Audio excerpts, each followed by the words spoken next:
একটা সাম্রাজ্য যারা প্রায় ১,০০০ বছরেরও বেশি সময় ধরে বিশ্বের ইতিহাসে নিজেদের আধিপত্য ধরে রেখেছিল। এতটাই শক্তিশালী ছিল তারা যে পৃথিবীর সবচেয়ে বড় দুই ধর্ম, ইসলাম, খ্রিস্ট ধর্ম, উভয় ধর্মীয় ইতিহাসেও তাদের উল্লেখ পাওয়া যায়। সেই সাম্রাজ্যই ছিল মহান রোমান সাম্রাজ্য। কিন্তু ইতিহাসের নিয়ম হলো কোনো শক্তি চিরস্থায়ী নয়। সময়ের সঙ্গে সঙ্গে বিশাল রোমান সাম্রাজ্য ভেঙে দুই ভাগে বিভক্ত হয়ে যায়। পশ্চিম রোমান সাম্রাজ্য ধ্বংস হয়ে গেলেও পূর্ব রোমান সাম্রাজ্য, যাকে আমরা বাইজেন্টাইন সাম্রাজ্য বলি, আরো কয়েকশো বছর টিকে ছিল। আর তাদের রাজধানী হয়ে ওঠে এক অসাধারণ শহর কনস্টান্টিনোপল। ৩২৪ সালে এই শহর প্রতিষ্ঠা করেন। পরে এটিকে নিউ রোম নামেও ডাকা হতো। ইউরোপ ও এশিয়ার মাঝখানে ফসফরাস প্রণালীর পাশে অবস্থিত এই শহর দ্রুতই বিশ্বের অন্যতম গুরুত্বপূর্ণ নগরীতে পরিণত হয়। প্রায় ১,০০০ বছর ধরে কনস্টান্টিনোপল ছিল অজেয়।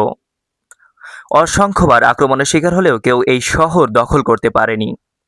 আবার মুসলিম বাহিনী, বুলগেরিয়ান সেনা, রুশ যোদ্ধা সবাই ব্যর্থ হয়েছিল।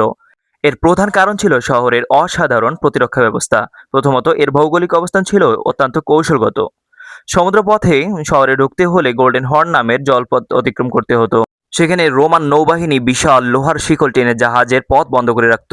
পাশাপাশি দুর্গ থেকে চলত তীর ও গোলার বৃষ্টি। দ্বিতীয়ত ছিল বিখ্যাত থিওডোসিয়ান দেয়াল। প্রায় ৬.৫ কিলোমিটার দীর্ঘ এই বিশাল দেয়াল ছিল ৩ স্তরের। সামনে গভীর পরিখা, তারপরে একের পর এক প্রতিরক্ষা প্রাচীর ও টাওয়ার। মধ্যযুগের কোনো সেনাবাহিনীর পক্ষে এই দেয়াল ভাঙা প্রায় অসম্ভব ছিল। এভাবেই শত শত বছর ধরে টিকেছিল কনস্টান্টিনোপল। কিন্তু ইতিহাস বদলে যায় ১৪৫৩ সালে অটোমান সাম্রাজ্যের তরুণ সুলতান দ্বিতীয় মেহমেদ, যিনি পরে ফাতিহ সুলতান মেহমেদ নামে পরিচিত হন। তিনি সিদ্ধান্ত নেন কনস্টান্টিনোপল জয় করব। এর আগে বহু অটোমান সুলতান চেষ্টা করেও ব্যর্থ হয়েছিলেন, কিন্তু মেহমেদ ছিলেন ভিন্ন ধরনের শাসক। ছোটবেলা থেকেই তিনি কনস্টান্টিনোপলের ইতিহাস ও এর প্রতিরক্ষা ব্যবস্থা নিয়ে গভীরভাবে পড়াশোনা করেছিলেন। ১৪৫১ সালে ক্ষমতায় আসার পর তিনি প্রস্তুতি শুরু করেন। বসফরাসের আশেপাশের দুর্গগুলো দখল করেন এবং বিশেষভাবে বিশাল কামান তৈরি করান, যা সেই সময়ের জন্য ছিল অবিশ্বাস্য প্রযুক্তি। এই কামানগুলো প্রায় ৫০০ কেজির গোলা ছুড়তে পারত এবং দূর থেকে শহরের দেয়ালে আঘাত হানত। ১৪৫৩ সালের ৬ এপ্রিল শুরু হয় কনস্টান্টিনোপল অবরোধ। প্রথম দিকে অটোমানরা বড় সমস্যায় পড়ে।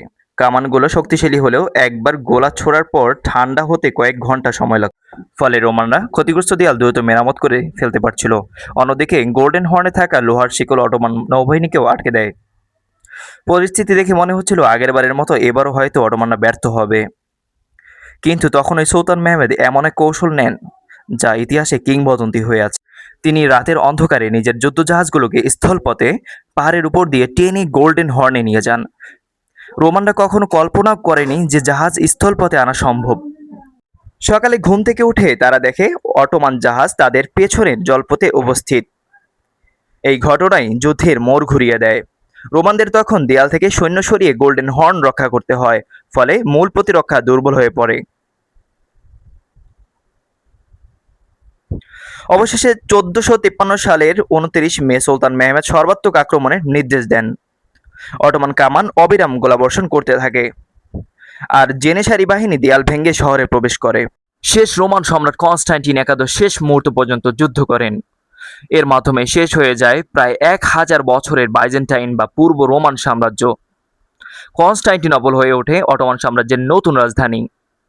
পরে এই শহরের নাম পরিবর্তন হয়ে হয় ইস্তাম্বুল, যে নাম আজও ইতিহাস বহন করে চলছে। কনস্টান্টিনোপলের পতন শুধু একটি শহরের পতন ছিল না, এটি ছিল মধ্যযুগের সমাপ্তি এবং নতুন এক যুগের সূচনা। আর এই বিজয়ের মাধ্যমেই অটোমান সাম্রাজ্য বিশ্বের অন্যতম শক্তিশালী সাম্রাজ্যে পরিণত হয়।